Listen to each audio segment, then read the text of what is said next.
Hi, everybody. I'm Jim Stavridis, the Dean of the Fletcher School of Law and Diplomacy at Tufts University. And as you can see by a quick look around, spring has finally arrived after, I think, 105 inches of snow. Well, I'm out front enjoying the run-up to graduation with one of my favorite members of the faculty, very good friend, Dr. Sulmaan Khan. And let me tell you just a word about Sulmaan. He is absolutely brilliant. I don't throw that word around. His PhD is from Yale University. He's worked closely with Henry Kissinger on a variety of projects, including On China, Kissinger's best book about Asia. But the book I want to tell you about is Dr. Khan's new book, which is Muslim Trader, Nomad, Spy, China's Cold War and the People of the Tibetan Borderlands. I've read this. I think it is among the very best books I've read in the last several years. It's short. It is punchy, and it illuminates China, but it starts in certain places with something called a sky burial. Can you tell us what a sky burial is, Sulmaan, and how it relates to this amazing book? A sky burial is, Jim, how you would bury people in Tibet when the ground is frozen solid and it's hard to cremate people because fire is hard to come by. And what you do is you chop up the corpse, and the vultures and the eagles and some of the crows descend and carry the remains of the corpse back up to the heavens. To the Tibetans, it's the idea that the person is returning to where he or she came from. And it's relevant to the book because if you're a Chinese official coming to Tibet for the first time, culture shock, which is one of the feelings imperialists often have, is going to kick in. And it kicks in with a sky burial when the Chinese communists first come to Tibet. I got it. Well, the book is about China's role in Tibet, which of course is hugely controversial in today's world. Your book takes us back through different periods of history, really, but focuses quite a bit in the late 40s and 50s. How does the scholarship in the book relate to what you see happening today in China broadly, Sulmaan?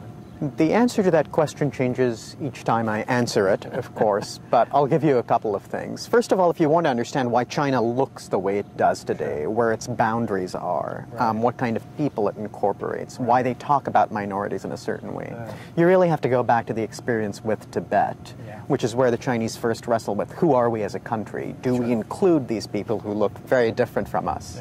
And if so, how? Which in turn gives you Asian geopolitics as we know them today. If you want to know why the Sino-Indian relationship is shaped the way it is, why the Sino-Nepali relationship is shaped the way it is, why Pakistan and China are so close, you really have to go back to these events because this is where the pattern of relations with Himalayan neighbors is set. If you want to know the origins of one country, two systems, a young, well, not very young, but younger than he would later be, man named Deng Xiaoping is in charge of negotiating the agreement with Tibet. And Deng draws on that directly when he's dealing with Hong Kong, which if you're sitting in Taiwan today might give you some reasons to ask, well, how sustainable is this kind of thing? Ultimately, I also think, and this is at the heart of one of the courses I teach at Fletcher, the Historian's Art and Current Affairs, studying history trains certain mental muscles that you can bring to bear on the world today. And if you're looking at China today, knowing something about the Muslims and the traders, the nomads and the spies would come in handy. Well, it also, the title, of course, echoes Tinker, Tailor, Soldier, Spy. An author you and I both enjoy is John le Carré. Last thing, tell us about your research coming up this fall, because you're going to be on sabbatical and doing some pretty extraordinary things. Research this fall is China's encounters with its maritime neighbors, principally Japan, but Southeast Asia, of course, gets dragged into that, whether it wants to be or not. I'll be looking at Japanese archives. I'll be looking at archives in Taipei. I'll be doing some interviews and traveling in the region. And hopefully come up with some explanation of why people might go to World War III over a bunch of rocks and how to stop that from happening. And I'll close by saying, in my former life in the Navy, I watched very closely the South China Sea and the border disputes, and as you know quite well, China is now building artificial islands and reefs, which is going to be akin to dropping a match in a pool of gasoline in terms of the territorial disputes. So we'll look forward to the results of your research next spring.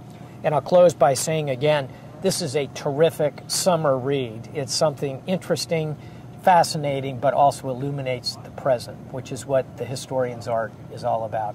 Sulmaan Khan, historian. Thanks. Great Jim. to have you here. Great Thanks. to be here.